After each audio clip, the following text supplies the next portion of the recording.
C'est très particulier ce qui arrive aujourd'hui. Normalement, Daniel Soufir ne devrait pas être là. Il a eu un drame, un vrai drame. Il y a 2 jours, il était décomposé en disant « Marion, je suis devant une réalité effrayante. Parce que sa femme a basculé, est à l'hôpital. On ne sait pas si c'est un AVC, on ne sait pas si c'est la moelle épinière. Bref, elle ne sent plus du tout ses membres. Et donc, il a fait peut-être ce qu'il va exposer aujourd'hui dans la Kabbale, une transformation kabbalistique, parce que ça, ce sont des épreuves qui nous explosent complètement, qui nous détruisent complètement. Il est arrivé déconfit et je le vois rayonnant. Le travail est fait. Et je suis très heureuse que Daniel soit là, parce que la Kabbale, c'est très complexe. Et il nous le rend accessible et simple. Il fait Shabbat, c'est pour ça qu'aujourd'hui, il est là le dimanche, parce qu'il n'aurait pas pu venir hier. Et bien sûr, il observe toutes les fêtes juives, étant juif lui-même, et donc porteur de cet élément spirituel de la Torah, qu'est la Kabbale. Non ? Oh, oui ? La Kabbale, c'est l'exégèse de la Torah, effectivement. Ouais. Donc je te laisse. Ça fait l'Arsène ?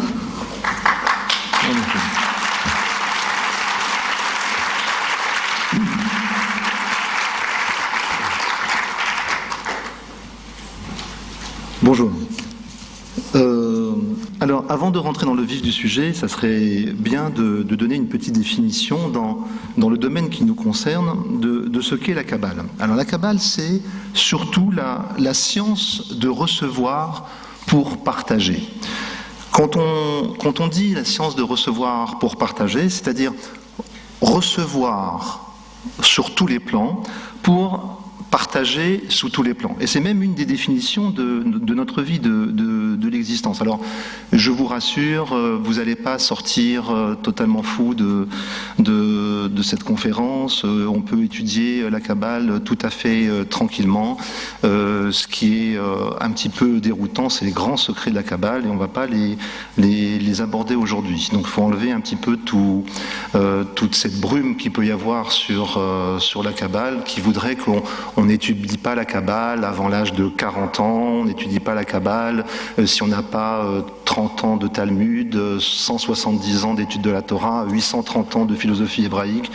Bon, c'est un peu comme si on vous disait, alors que vous avez envie de jouer au tennis, vous voulez faire une partie de tennis, vous avez fait Roland-Garros ? Non ? Alors vous ne jouez pas au tennis.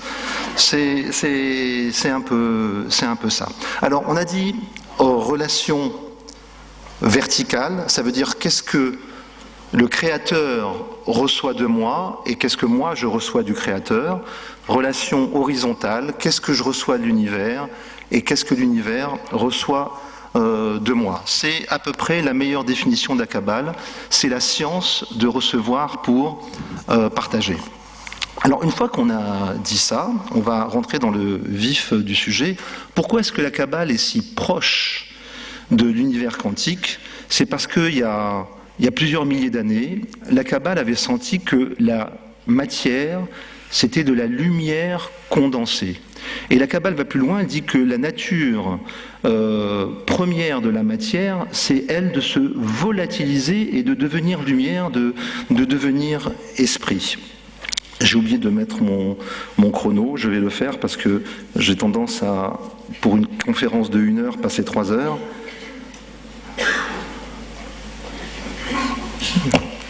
Voilà.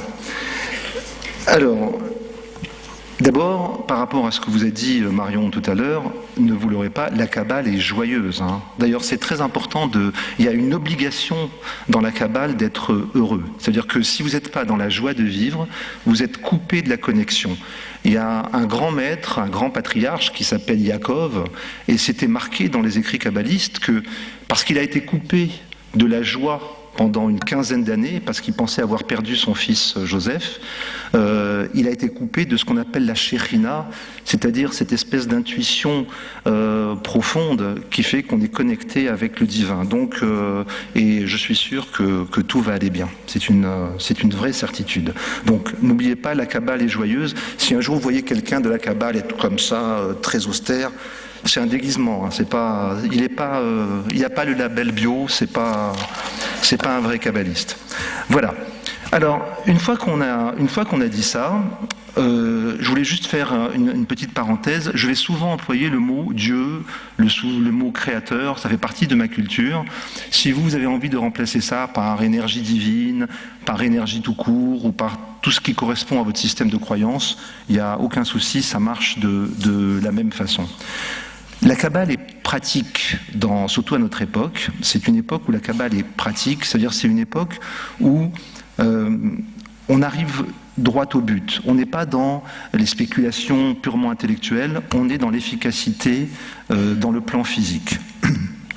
Le premier verset de la Bible, c'est Bereshit, bara Elohim et Hashamayim ve'et haaretz. Qu'est-ce que ça veut dire en traduction? Alors, la Bible, surtout la Torah, les 5 premiers livres de la Bible, ne sont en aucun cas un livre d'histoire. Il y a même le Harizal, l'un des plus grands kabbalistes, qui disait que si vous pensez que la Bible est un livre d'histoire, il vaut mieux ne pas venir au monde. Il vaut mieux ne pas s'incarner. Donc la Kabbale est tout ce que l'on veut, sauf un livre d'histoire. La Kabbale, en vérité, ne parle que de vous. Quand on parle de bataille, c'est des batailles internes. Quand on parle de sacrifices, c'est des sacrifices intérieurs. On parle que de vous. Et le premier verset de la Bible, Bereshit bara Elohim et Hashamayim ve'et haaretz, ça veut dire, au commencement, Dieu créa les ciels, pas les cieux, hein, les ciels et la terre. Ça veut tout simplement dire qu'au commencement, dès le début de la création, il y a eu le monde d'en haut et le monde d'en bas. Le monde invisible et le monde physique. Le monde invisible, les kabbalistes l'appellent le monde réel. Le monde physique, les kabbalistes l'appellent le monde de l'illusion. Et puisqu'on est dans un congrès quantique, vous savez très bien que sur le plan physique, la matière, c'est de l'illusion. On est vraiment dedans. Alors, n'oubliez pas ce verset, parce qu'on y reviendra par rapport au monde d'en haut et par rapport au monde d'en bas. Alors, le monde d'en haut, c'est le monde des causes, et le monde d'en bas, bien sûr, c'est le monde des conséquences. Il y a un autre verset, et après on parlera des cellules, j'ai pas oublié le sujet, qui est la Kabbale et le langage des cellules. Hein. Alors, il y a un autre verset qui dit que nous sommes à l'image du divin. Ça veut dire que Dieu nous créa à son image, et toute notre vie, on essaye d'être à sa ressemblance. Mais au début, il nous a créés à son image. Il y a un autre postulat qu'on trouve dans la table d'émeraude de Hermès Trismégiste, c'est tout ce qui est en bas est comme ce qui est en haut, et tout ce qui est en haut est comme ce qui est en bas. Vous avez remarqué qu'on a commencé par tout ce qui est en bas est comme ce qui est en haut. Ça veut dire que le monde physique est la photocopie du monde métaphysique du monde d'en haut. Il faut comprendre que tout est dans tout et qu'il y a une cohérence absolue entre le microcosme et le macrocosme. Nous sommes à l'image de l'univers et l'univers est à notre image. Quand on dit qu'on est à l'image de Dieu, ça veut dire que ce qui est vrai pour Dieu, c'est pas seulement par rapport à la ressemblance, c'est sur tous les plans. Ça veut dire ce qui est vrai pour Dieu est vrai pour nous. Comprenez le concept. Ce qui est vrai pour Dieu est vrai pour nous. Et ce qui est vrai pour Dieu et nous, c'est vrai pour nous et nos cellules. C'est-à-dire pour nos cellules aussi, il y a un monde d'en haut et un monde d'en bas. Pour les cellules aussi, il y a un monde invisible et un monde physique. Et ça veut dire aussi que de même que nous sommes les enfants du divin, et que nous sommes les cellules de Dieu, nous sommes Dieu pour nos cellules et elles sont nos enfants. Comprenez bien ce concept énorme réellement créateur et dans le monde physique et dans votre monde intérieur. Et si les cellules sont nos enfants et si nous sommes Dieu pour nos cellules, vous savez que comme tous les enfants, ils grandissent, ils évoluent, ils finissent de plus en plus par nous ressembler et des fois ils finissent même par être nos propres parents. Il faut comprendre la cohérence du système. Nous sommes les cellules de Dieu et nous sommes Dieu pour nos cellules. Ça veut dire que les cellules sont à notre image et à notre ressemblance, c'est-à-dire que les cellules aussi sont sensibles à cet aspect essentiel du donner pour recevoir. Si on prend les cellules de l'intestin, par exemple, elles aussi, elles ont une connexion verticale.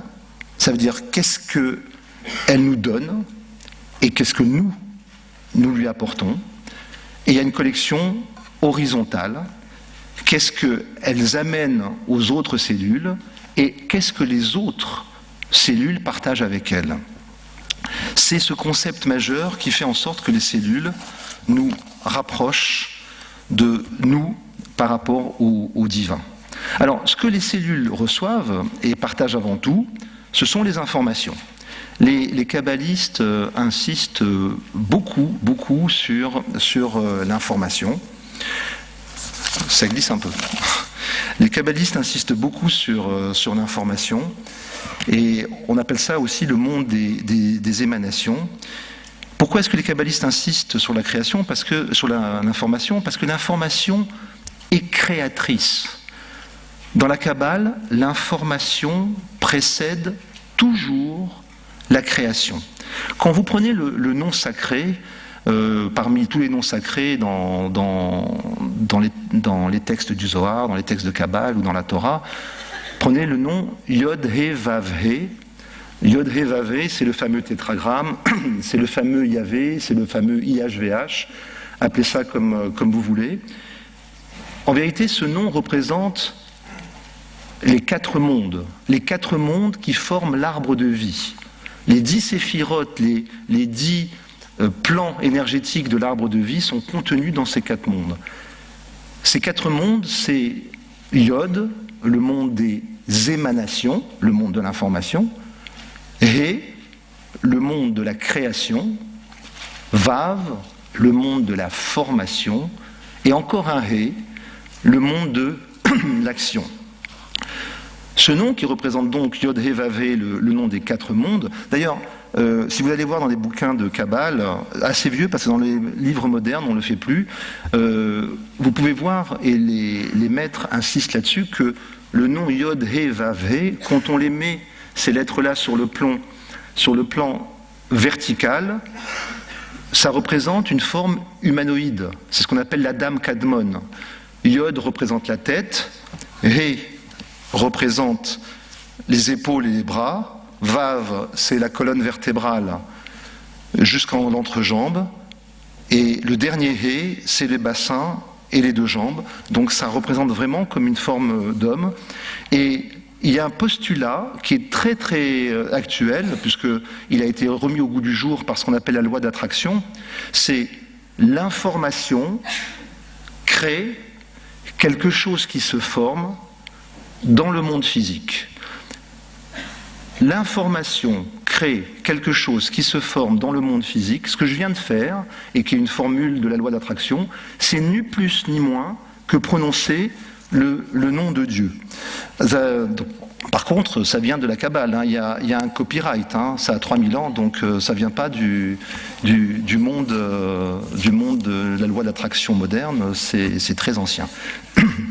Alors, dans notre corps et dans nos cellules, c'est pareil. L'information crée constamment. C'est un processus divin, en fait. Alors, nous sommes une mémoire vivante. Et la mémoire, c'est de l'information. La mémoire, c'est de l'information. Alors, si l'information est créatrice, ça veut dire que la mémoire est créatrice. Et si la mémoire est créatrice, il vaut mieux avoir une mémoire positive des événements que l'on a vécus.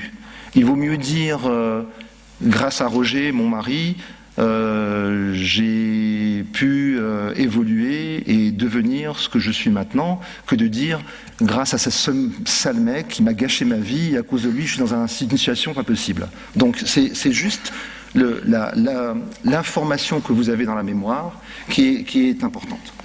Alors, la cellule, c'est une mémoire qui s'est entourée de matière. Et la mémoire, donc, comme l'information, la mémoire, c'est de l'information, la mémoire crée quelque chose qui se forme dans le monde physique. Et l'information véhiculée par notre vécu imprègne totalement nos cellules. Alors, ce processus divin, loin de faire de nous des victimes, en vérité, c'est une bénédiction parce que ça peut faire de nous des magiciens, tout simplement. Avant la création du monde, il y avait l'information. Et dans la Kabbale, donc, on parle du monde des émanations. Pour la Kabbale, je remets ça au langage du jour, pour la Kabbale, c'est l'information qui a créé le Big Bang. Sans l'information, la création aurait été totalement impossible. Et en plus, dans votre intuition profonde, vous savez que un Big Bang, ça ne peut pas s'être produit comme ça. Quand j'étais étudiant, quand on m'avait dit le Big Bang, ça s'est produit comme ça, c'est une création ex nihilo qui s'est produite à partir de rien, et que la cause des causes, c'est le Big Bang, et on a tout de suite envie de dire, la cause des causes, c'est dû à quoi? Et pour la cause des causes, c'est dû à quoi? Ça fait désordre. Et à chaque fois, quand vous demandiez ça à un prof de physique, il vous disait, c'est le début, c'est comme ça, à partir de rien, est venu tout. Non mais en plus, ils le disent sans culot, avec un gros aplomb. Alors, il n'y a rien, sans aucune raison, et en une nanoseconde, à partir d'un point qui n'est pas défini, ils appellent ça une singularité,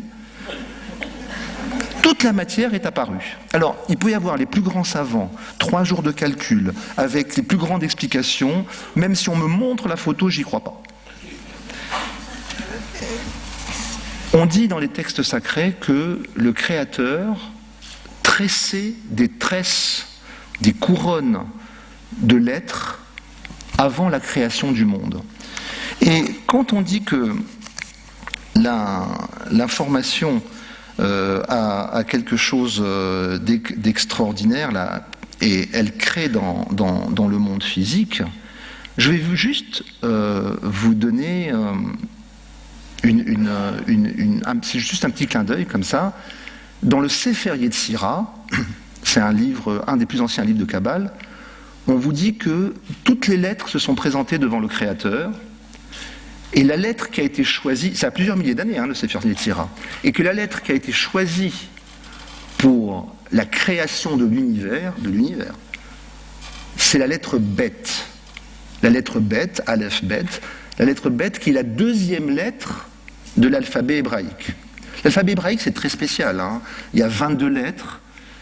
Ça correspond aux 22 chromosomes de notre ADN métaphysique, aux 22 chromosomes uniques. Et ce que je vous dis est tellement vrai qu'il y a même une enveloppe, je crois, du Sénat américain pour voir si, après tout, la Torah, c'était pas un des secrets du génome humain, 22 lettres, 22 chromosomes, ils sont en train de chercher. Et on disait que dans le Sefer Yetzira, la lettre qui a été choisie pour la création du monde, c'est la lettre Bet. Et c'est la deuxième lettre de l'alphabet, et sa valeur numérique, parce que chaque lettre en hébreu a une valeur numérique, sa valeur numérique c'est 2. Big Bang, 2 fois bête. Ça veut dire que, pourtant, réalisez bien, Big Bang, c'est une bulle de bande dessinée. Ça veut dire que, allez voir, il y a plusieurs dizaines d'années, on allait appeler la création de l'univers Big Bang. Pourquoi pas Super Youpi ou je sais pas, création ordonnée par le néant, C-O-N, non, ça l'est d'ailleurs. Non, Big Bang, ça pouvait pas être autre chose. Ça pouvait pas être autre chose que Big Bang. Et c'est là où l'énergie d'information est créatrice. Ça pouvait pas être autre chose. Ça devait commencer par 2 fois bête. Quoi qu'on fasse, qu'on monte au ciel, qu'on descende, ça devait être Big Bang. Parce que c'est la lettre bête qui a été choisie il y a plusieurs milliers d'années pour désigner la création du monde physique. Alors, le gros intérêt de cette information du Big Bang, c'est que comme nous sommes à l'image du Créateur, c'est que nous aussi, nous avons un pouvoir de faire des Big Bang. C'est pas une blague, hein. Ça veut dire que quand vous mettez une information avec ce qu'on appelle la kavana, l'intention, vous avez le pouvoir, là où vous mettez une intention et une information, là où vous mettez une information avec de l'intention, vous avez le pouvoir vous-même de créer le Big Bang. Et ça, c'est un cadeau énorme. C'est pour ça que l'information qui crée constamment ce processus divin est un cadeau, est une bénédiction pour nous dans notre vie de tous les jours, parce que nous avons ce pouvoir de magicien et de faire des miracles. Alors, on va rentrer pour de bon dans le langage des cellules. Il y a quelque chose que je voudrais que vous reteniez. Les cellules ne demandent qu'une chose. Le langage est très très simple en vrai. Les cellules ne demandent qu'une chose, être en harmonie et en cohérence avec la création, donc en harmonie et en cohérence avec la création, et se souvenir que vous êtes créateur. Être en harmonie avec la création, se souvenir que vous êtes créateur. C'est simple, non ? C'est pas si simple, mais c'est déjà une première approche. Voilà simplement le langage des cellules, et on va voir qu'est-ce qui découle de tout ça. Alors ce langage, bien sûr, être en cohérence, en harmonie avec la création et se souvenir que nous sommes créateurs, ce langage, il est dans nos cellules, il vit dans nos cellules. On va dire même que les kabbalistes disent que les cellules parlent ce langage, et que ce langage, c'est même les cellules elles-mêmes. Les cellules sont ce langage. Il faut comprendre, vous êtes pour vos cellules comme le Créateur pour l'humanité. Je veux juste que vous mesuriez votre responsabilité. Alors maintenant que vous connaissez le mode d'emploi, vous êtes responsable du mode d'emploi. Faut comprendre. Il ne fallait pas venir si vous ne vouliez pas connaître le mode d'emploi. Mais là, maintenant, vous êtes responsable de ça parce que vous le savez. Alors, ce qu'il faut comprendre, c'est que nous devons prendre la responsabilité d'être le porte-parole du Créateur, de véhiculer les informations originelles sans les altérer. Et les cellules, elles sont là pour vous jauger selon votre capacité à être le porte-parole de cette programmation divine. On va continuer dans le langage des cellules. Alors, si vous voulez savoir un peu quelle langue parlent les cellules, c'est facile. Elles parlent une langue qui était autrefois très usitée. Les cellules parlent le divin. Ça veut dire que les cellules enregistrent notre langage, à nous, qui devons avoir le même langage que le divin. Alors il y a un petit souci, c'est que si nous parlons mal le divin, les cellules qui ne connaissent pas une autre langue ne nous comprennent pas et ne communiquent pas correctement avec nous, aussi bien dans un sens que dans l'autre, aussi bien au niveau de la réception qu'au niveau de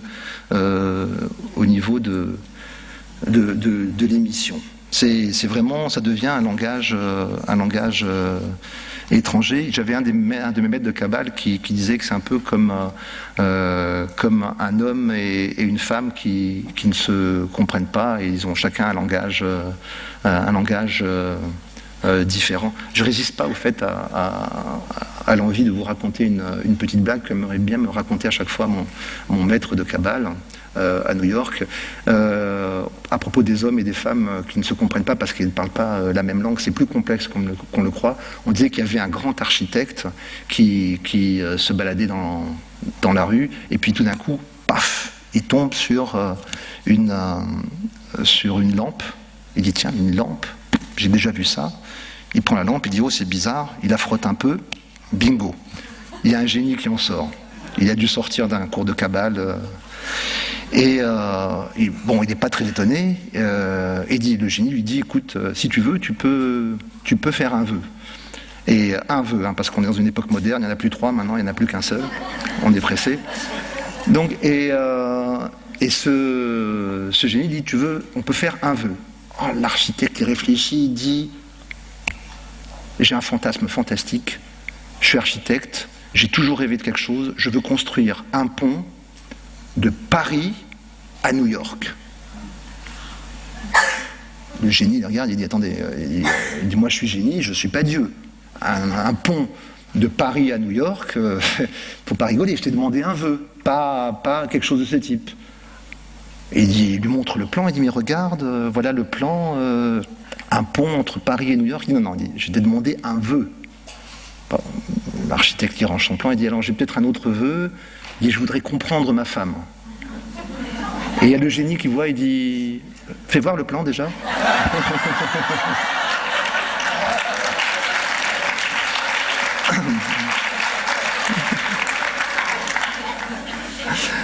C'est plus difficile qu'on le croit.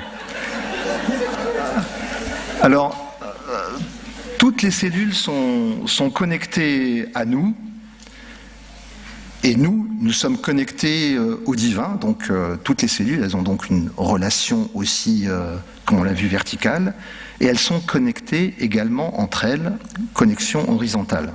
En fait, ça vous rappelle rien, ça l'homme au carrefour des chemins, ça existe il y a 3000 ans, bien avant certains événements, qui peut-être ont été mal compris. Alors,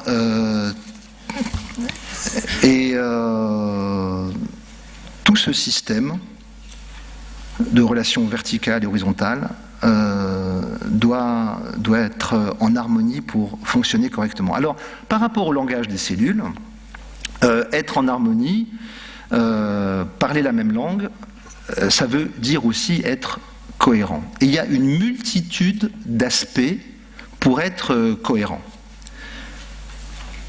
Et on ne se rend pas compte des conséquences si on n'est pas cohérent dans notre vie de tous les jours. Par exemple, moi j'avais un ami israélite qui venait d'Europe de l'Est, et sa famille, elle a subi quelques événements il y a quelques dizaines d'années, bien sûr. Et il adorait rouler en Audi. Il adorait cette voiture, et il ne supportait pas le peuple allemand. C'est pas cohérent. D'ailleurs, sa voiture, elle avait des emmerdements pas possibles, elle tombait en panne tout le temps, il y avait des PV, elle se faisait enlever, je veux dire, elle marchait jamais. Faut bien comprendre, ça, c'est quelque chose qui n'est pas cohérent. Vous allez me dire, et alors, mais ça agit sur nos cellules. Ce côté manque de cohérence est extrêmement important. Quelqu'un qui ne supporte pas la culture asiatique, qui ne supporte pas les Asiatiques parce qu'ils ont des procédés commerciaux qui ne conviennent pas et qui adorent manger chinois, il y a un problème, ils s'empoisonnent. Il y a une personne qui est venue me voir au cabinet et qui m'a dit ça fait 2 ans que je cherche un compagnon. Ça fait 2 ans que je cherche un homme dans ma vie. Et elle était israélite en plus, la femme. Je vais vous dire pourquoi. Ça fait 2 ans que je cherche un homme dans ma vie et c'est impossible, les hommes sont tous des porcs.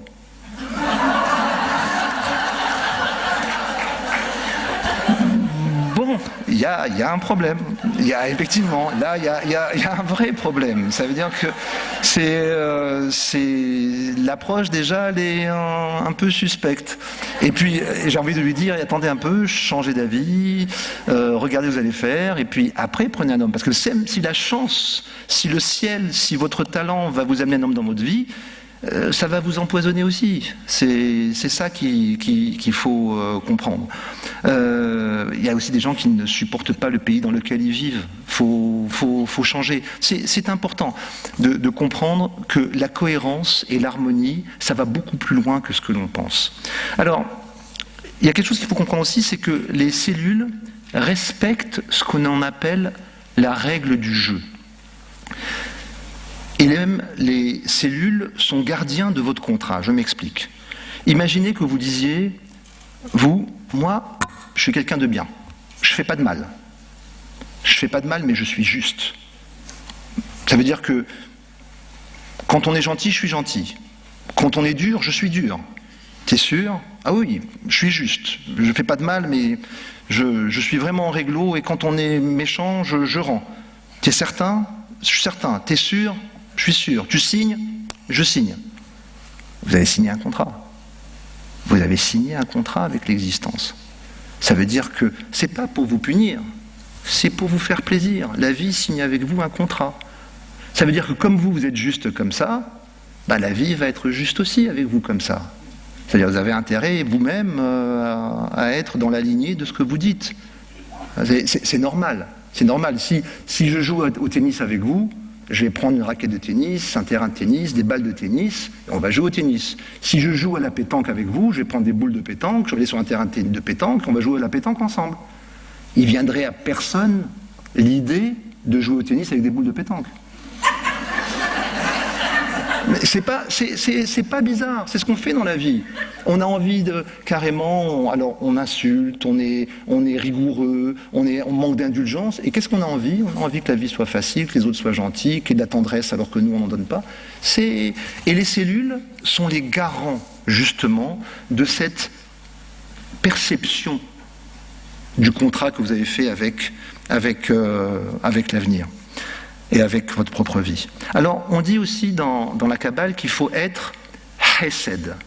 Être chesed, ça veut dire être dans la miséricorde. Ça veut dire comprendre la détresse de l'autre. Ça, c'est une vraie manière de régénérer vos cellules. C'est une vraie manière de parler le divin, parce que le divin, il est chesed. Vous connaissez tous la fameuse parabole du mendiant qui demande à un pêcheur le poisson qu'il vient de pêcher? Vous ne connaissez pas? C'est un mendiant qui passe et qui voit un pêcheur et qui vient d'attraper un poisson, et le mendiant a très très faim, il n'en peut plus, il est décharné, et il demande au pêcheur est-ce que vous pouvez me donner le poisson? Et le pêcheur, avec une grande noblesse et une grande sagesse, lui dit non, je ne te donne pas le poisson, mais assis-toi, je vais te donner une canne à pêche et je vais t'apprendre à pêcher. Magnifique. Eh bien la Kabbale, c'est non. La Kabbale, c'est d'abord tu lui donnes le poisson et après tu lui apprends à pêcher. Parce que quelqu'un qui a faim, il ne pêche pas. Quelqu'un qui est dans la détresse, il ne vous écoute même pas. C'est un peu comme si, par exemple, il y a quelqu'un qui est en train de se noyer et vous lui dites « T'as pas appris à nager ?» C'est incroyable. Et t'as pas pris de chaussures antidérapantes. T'as pris une assurance vie, j'espère. Même pas, mais c'est pas possible. Mais t'es stupide. Et le type est en train de se noyer. Non, quelqu'un qui se noie, une bouée d'abord. D'abord la bouée, on le ramène, et après la bouée, là on peut lui dire, écoute, apprends à nager, prends une assurance vie, tes chaussures elles glissent, tu sais. Là, d'accord. C'est ça qu'il faut comprendre. Ça, c'est le langage des cellules. C'est le langage de cohérence avec le divin, et vos cellules sont les garantes de ce système. Être chesed. Alors, il n'y a qu'un concept qui est... C'est dommage, j'ai pas le temps, parce que normalement c'est une conférence qui dure 2 jours. Hein. Bon, on va essayer de résumer un peu. Oui. Je vais demander l'autorisation à Marion Kaplan, qui est une amie. Il y a un concept qui est très important, et que vous devez comprendre par rapport à l'énergie de vos cellules. Et je vous demande juste un petit peu d'attention, c'est que le Créateur est complet. Et vous allez voir par rapport aux cellules pourquoi je vous dis ça. Le Créateur est complet. Ça veut dire que le Créateur n'a pas de désir, puisqu'il a tout. Vous comprenez le concept. Pourtant, le concept est un poil différent, c'est que le Créateur a tout, mais il a un désir, un seul, celui de partager. C'est pour ça d'ailleurs qu'il y a eu la création. C'est pour qu'il puisse partager avec d'autres entités. Donc le Créateur, le seul désir qu'il a, c'est de partager. Alors en mathématiques spirituelles kabbalistiques, qu'est-ce que ça veut dire? que le seul désir du Créateur, c'est de partager, ça veut dire que si vous n'avez pas de désir, vous privez le Créateur du seul désir qu'il peut avoir. Si vous n'avez pas de désir, c'est carrément un court-circuit métaphysique. Grosso modo, vous privez le Créateur du seul plaisir qu'il a. Et il ne peut pas vous satisfaire sans que vous le demandiez. Parce que n'oubliez pas, vous êtes venu ici pour exprimer votre libre arbitre. Vous avez demandé, en vous incarnant, le libre arbitre.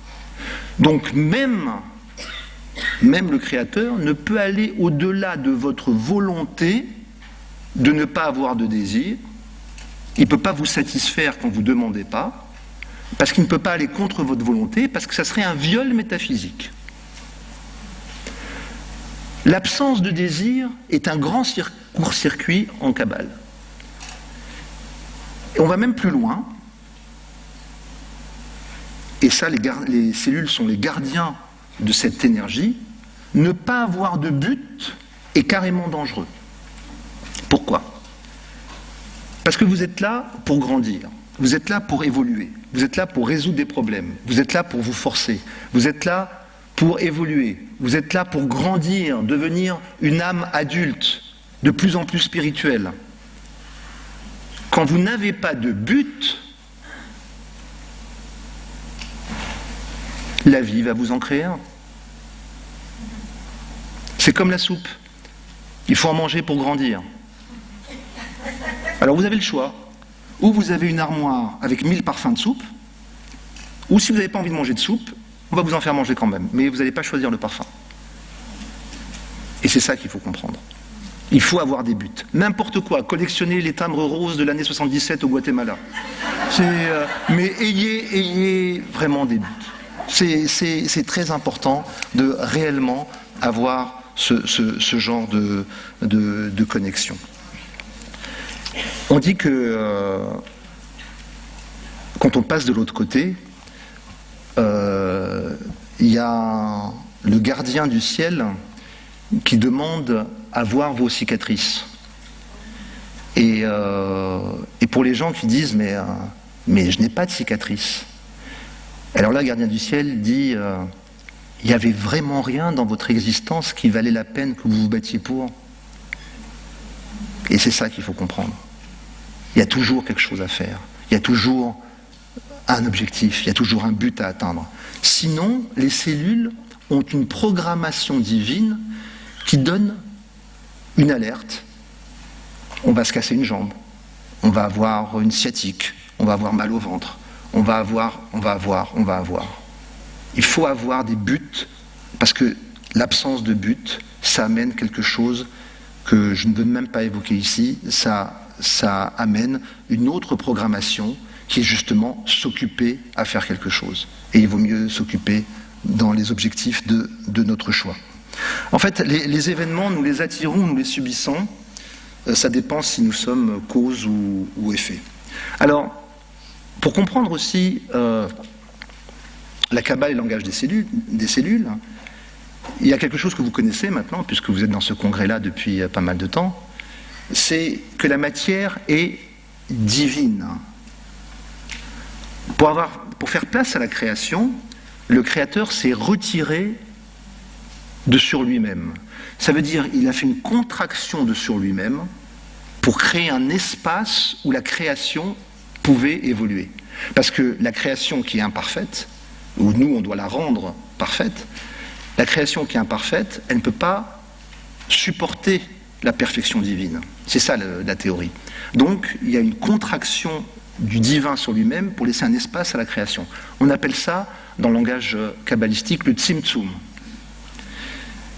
C'est un joli nom d'ailleurs, tzimtzum. Et par contre, on croit qu'il n'y a pas le divin dans la création, mais en vérité, il y a ce qu'on appelle un cave, ça veut dire un rayon de lumière qui est rentré dans la création, qui est rentré dans la matière. Ce que je voulais vous faire comprendre, c'est que la matière est divine. Vous savez, comme moi, que la matière est creuse. Il y a une suspicion de matière dans la matière.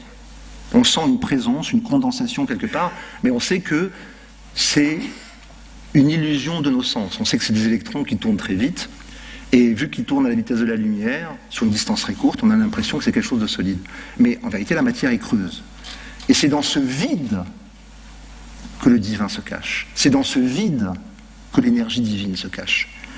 Il faut bien que vous ressentiez ça, parce que c'est ça aussi la Kabbale, c'est sortir du côté de compréhension intellectuelle pour rentrer dans une sensation de compréhension, dans un ressenti scientifique. C'est plus une compréhension scientifique au niveau de l'intellect, c'est un ressenti scientifique. La matière est divine, il faudrait que vous le répétiez. Dieu est dans la matière aussi, la matière est divine. C'est le secret de Immanuel. Vous savez que Emmanuel, c'est un des noms du Messie. Et depuis des siècles, dans toutes les synagogues, dans tous les centres de catéchisme, on vous apprend que Emmanuel, c'est un des noms du Messie. Ça s'apprend aussi, je crois, d'ailleurs, dans d'autres obédiences. Mais Immanuel, ça veut dire Dieu est dans nous. Immanu, dans nous, avec nous. Elle, Dieu. Dieu est dans nous, c'est un des secrets de la conscience messianique. Quand vous savez que la matière est divine, les choses sont tout à fait différentes. D'ailleurs, il faut comprendre que puisque nous sommes dans un monde matériel, il faut passer par la matière. C'est le secret du bâton de Moïse. Moïse a ouvert la mer Rouge en mettant son bâton dans la mer Rouge. Et il aurait pu dire, attends, moi je suis Moïse, t'es gentil, tu t'ouvres, je parle à Dieu, tu t'ouvres. Non, il a pris son bâton et il l'a mis dans l'eau. Et quand il a mis, c'est pas un livre d'histoire, c'est la symbolique. Quand il a mis son bâton dans l'eau, d'après les textes, la mer s'est ouverte. Ça veut dire qu'on a besoin d'avoir un support de matière. La matière enregistre tout. La matière, c'est le support de l'information. Alors, il y a une partie de la cellule qui est faite de matière, et il faut comprendre que la matière est un partenaire divin. Il y a quelque chose qu'il ne faut jamais faire, c'est maltraiter la matière. Vous savez, les grands coups de pied, il y en a marre, et tout ça, quand il y a une roue crevée, ou quand la voiture ne marche pas, ou quand l'ordinateur ne... Voilà. Ce côté colère avec la matière, faites attention parce que la matière vous le rend bien. C'est pas pour faire bien, c'est marqué. Ça veut dire que la matière est divine. Et vos cellules enregistrent que vous avez été maltraitant envers la matière. Et la matière qui est divine, elle doit être respectée au même titre que n'importe quelle énergie divine. Alors,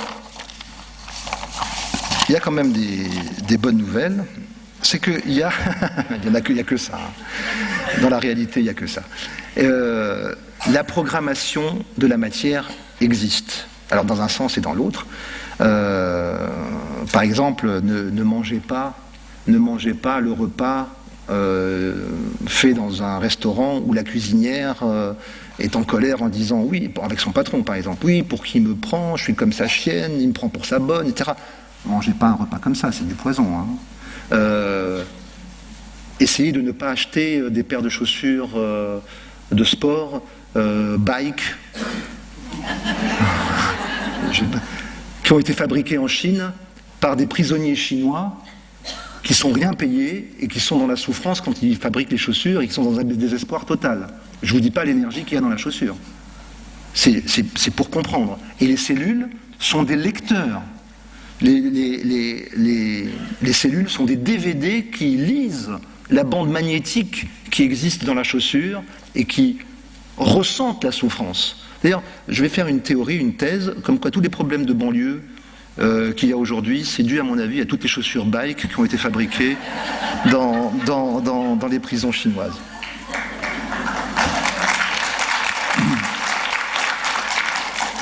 Alors heureusement, il y a des programmations volontaires. J'ai un ami thérapeute extraordinaire qui est sur Paris et qui habite dans un vieux quartier de Paris et qui habite à côté du Palais Royal. Je ne vous donnerai pas le nom parce que après vous allez tous aller là-bas. Et c'est un vieil immeuble où il y a un passage. C'est-à-dire qu'on rentre par une porte et on sort de l'autre côté du Palais Royal. Et dans cet immeuble, il y a un passage, et il y a une femme extraordinaire qui est la gardienne de l'immeuble, une Portugaise extraordinaire de générosité, qui lave les pavés du passage tous les jours, quand elle travaille. Et à chaque fois qu'elle lave les pavés de ce passage, elle se dit, faites que tous les gens qui passent ici soient touchés par la grâce. Alors, je ne peux pas vous donner l'adresse, sauf en privé, si vous voulez venir me voir. Quand vous passez par ce passage, vous sentez différent. Vous sentez, vous dites, je ne sais pas ce qui se passe, mais c'est incroyable, je me sens bien. Il y a une vraie énergie de générosité, il y a une vraie énergie de grâce, surtout qu'elle le fait depuis 30 ans, ça a dû s'imprimer depuis. Hein.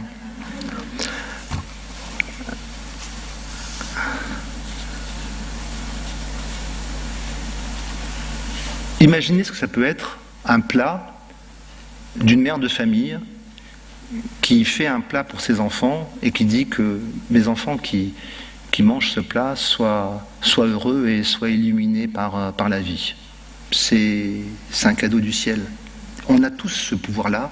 C'est toujours une création d'un Big Bang. Il faut comprendre que tout s'enregistre dans la matière. Alors le fait que tout s'enregistre dans la matière, alors ça, quand une personne éternue, il y a un code kabbalistique, je vous le donne. Alors quand une personne éternue, ça veut dire c'est vrai. Ça veut dire, vous êtes là, vous dites, je sais pas, est-ce que je vais en Espagne ou est-ce que je vais en Italie cet été? Est-ce que je vais en Espagne? Atchoum, c'est en Espagne. Vous êtes sûr, hein, mais faites-le. Je ne vous demande pas de me croire, je vous demande de tester. Alors, le pouvoir d'être créateur associé à la conscience que la matière est divine, ça peut donner des résultats extraordinaires. N'oubliez pas que le créateur en moi et dans ma matière parle la même langue que l'énergie divine cachée au milieu de la matière. Et on peut faire beaucoup de choses. Par exemple, vous connaissez l'effet placebo.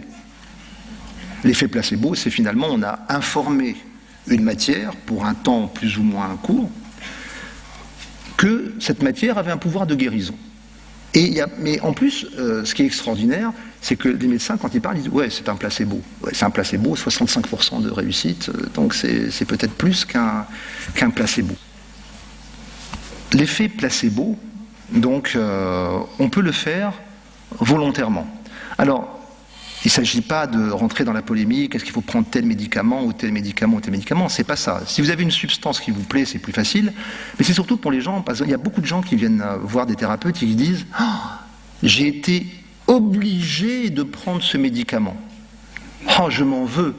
J'ai été obligé de prendre cette substance. Et pourtant, je ne voulais pas le faire. Hein. Soyez pas obligés.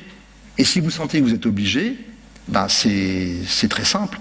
Vous informez la substance, sans rentrer dans aucune polémique. Hein. C'est-à-dire, vous prenez la substance, le comprimé, et vous dites au comprimé, on est dans la kavana, c'est-à-dire la conscience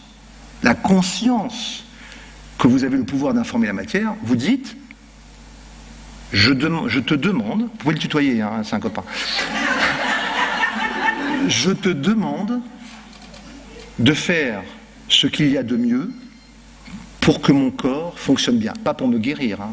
Je te demande, ça veut dire que vous êtes malade, je te demande de faire ce qu'il y a de mieux pour que mon corps fonctionne bien. Et vous dites à votre corps, j'ai donné l'autorisation, je te demande d'accepter cette substance et de prendre en elle ce qu'il y a de mieux pour que mon corps fonctionne bien. Et là, il n'y a plus de souci. Vous avez informé quelque chose, vous n'êtes plus obligé de prendre un médicament. Vous-même, vous avez été mis en accord, vous avez mis votre intention, vous êtes d'accord avec le médicament. C'est pour ça que finalement, les médecins m'aiment beaucoup, parce que je ne suis pas du tout en conflit avec eux, et des fois, ils m'envoient des gens juste pour qu'ils soient d'accord avec le traitement, parce qu'ils sont en porte-à-faux, ils sentent une contre-intention quand vous prenez quelque chose. ça peut avoir des conséquences. Vous pouvez vous-même avoir le pouvoir de bloquer les effets de la substance. Et là, le fait de l'informer, ben, c'est bien, on n'est plus dans le placebo, on est dans le ok-c'est-beau. C'est quelque chose de plus profond. Alors, un court-circuit majeur, je dis bien majeur, pour les cellules, c'est ne pas tenir ses promesses. C'est-à-dire, quel rapport? On va s'expliquer. Tenir ses promesses, c'est extraordinaire pour protéger ses cellules. Il faut savoir que pourquoi il faut tenir ses promesses? Quand vous faites une promesse, alors on va juste imager, quand vous faites une promesse, vous avez comme une espèce d'ange qui vient avec un chèque de 100 000 € énergétiques et qui vous tend le chèque pour réaliser votre promesse. Si jamais vous ne tenez pas votre promesse, vous avez l'énergie négative qui arrive et qui dit « Georges Tartampion n'a pas pris le chèque, l'énergie ne se perd pas, moi, j'ai le droit de le prendre. » Les promesses non tenues, c'est le plus grand pourvoyeur des comptes en banque du côté sombre. Une énergie créatrice que l'on n'utilise pas, ça devient une énergie destructrice. Donc quand vous faites une promesse, samedi j'arrête de fumer, tenez-le. Je mange plus de gluten à partir du mois prochain, faites-le. Je reprends le sport le mois prochain, faites-le. Tous ces genres de choses. Et même, puisque les cellules sont les gardiens de vos contrats, même promettre à votre petit voisin d'à côté, tu verras, mardi prochain, je vais t'acheter un livre. Faites-le. Sinon, il y a un court-circuit qui bloque l'énergie. Et quand je vous parle à vous, je me parle à moi. Ne pensez pas que je ne fasse pas partie du club. Je suis tout à fait dans le même cas et des fois, il y a des choses qui ne sont pas dans ce qu'il faudrait faire. L'énergie, elle est là pour vous satisfaire. Elle est créatrice, n'oubliez pas, et elle est créatrice quand elle est utilisée, et quand elle n'est pas utilisée, comme on a dit tout à l'heure, à ce moment-là, elle est toujours créatrice, mais dans une autre direction. Alors, on arrive bientôt au terme de ce que l'on voulait dire. Il y a aussi ce qu'on appelle le lâcher-prise. Par rapport au lâcher-prise, on dit que Dieu s'est reposé le 7e jour. Bon, c'est sympa. Dieu s'est reposé le 7e jour. En vérité, ça veut juste dire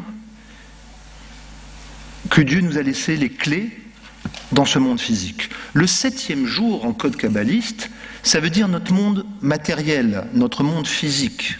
C'est ça le 7e jour.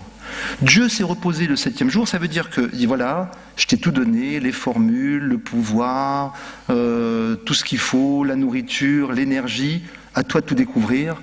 Maintenant, tu es le créateur de ton univers. Maintenant, tu es le créateur dans le monde physique. Maintenant, tu es mon porte-parole dans ce monde. C'est ça que ça veut dire, Dieu s'est reposé le 7e jour.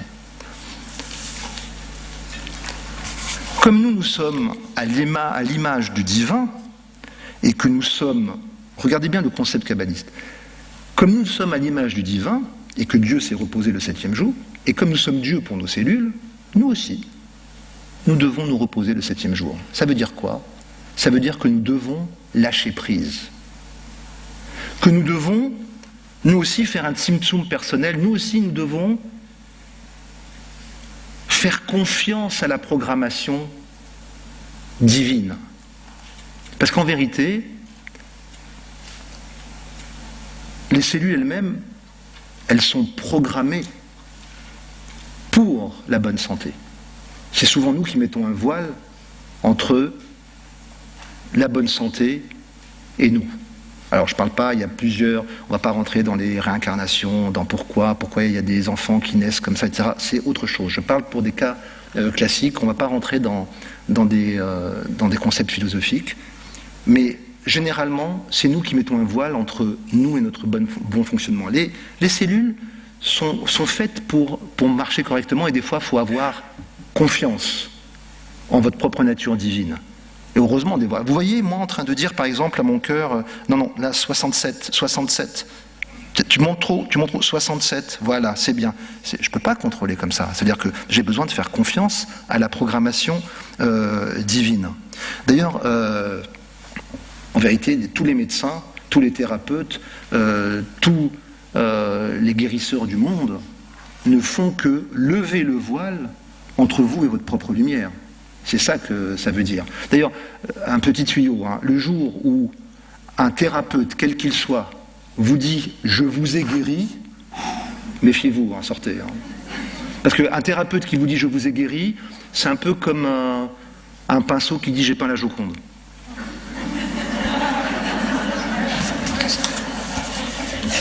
Non, c'est l'artiste qui a peint la Joconde. Le pinceau, on l'a utilisé, mais c'est juste un intermédiaire. Alors, si vous savez, ne me coupez pas mon effet, hein, si vous savez, est-ce que vous savez ce que c'est que ça? Ah, c'est pas mal. Voilà, et ça se met, je ne vais pas détruire la voilà. Est-ce que vous savez ce que c'est que ça? Et c'est pas une bêtise, ça se met comme ça, par terre, et on met des fruits dedans. Est-ce que vous savez ce que c'est? Ça, c'est le piège le plus élaboré que l'esprit humain ait trouvé dans les forêts, je crois que c'est en Amazonie. C'est très simple. Alors moi, je l'ai fait pour ma main. On met la main, on met des fruits, et le singe arrive, met la main dans la noix de coco, et comme il serre les fruits, le poing étant plus gros, il ne peut plus sortir la main de la noix de coco. Et les chasseurs arrivent, très tranquillement, pas au pas de course, hein, tranquillement, en discutant, etc. Ils prennent le singe, qui va se faire écorcher, cuire à la broche, dévorer, alors qu'il lui suffisait simplement de lâcher les fruits pour s'échapper. Non, il tient, il lâche pas prise. Vous pensez qu'on est vraiment différent de ce singe ?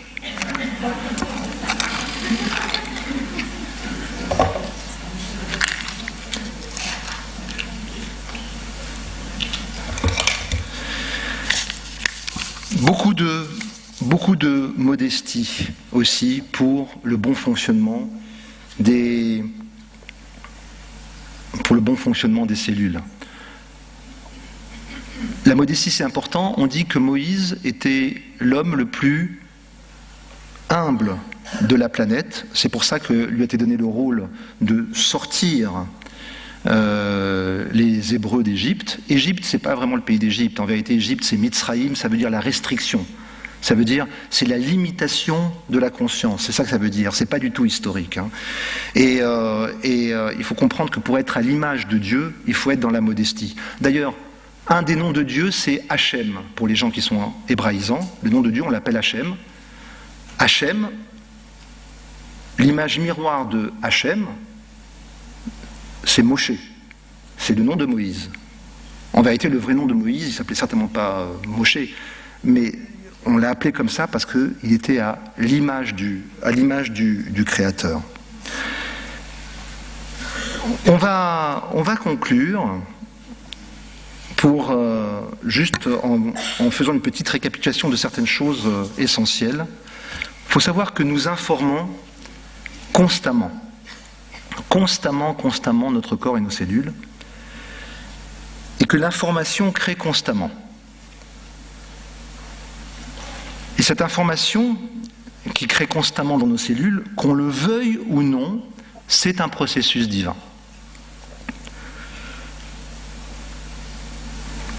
Tout se joue, si vous voulez, entre deux programmations. La programmation du père de nos cellules, c'est-à-dire nous, et la programmation du grand-père de nos cellules, c'est-à-dire Dieu. Si les deux programmations sont cohérentes, la vôtre et celle du divin, c'est le jackpot, vous avez gagné. Voilà, tout est là. La cohérence entre nos pensées, nos sentiments, nos actions et la programmation divine originelle. Voilà, tout est là. La cohérence entre l'information divine et notre rôle à être le porte-parole de cette programmation divine. Je voulais aussi vous dire quelque chose. Tout à l'heure, je vous ai parlé imaginez un cuisinier en train de faire un plat avec la kavana, l'intention de dire que toutes les personnes qui goûtent à ce plat soient touchées par la grâce et soient illuminées. Et je vous demande d'imaginer, quand vous êtes, par exemple, dans une conférence, imaginez que l'intervenant, il est la kavana, que toutes les personnes qui l'écoutent soient connectées et se rebranchent avec leur nature divine. Merci.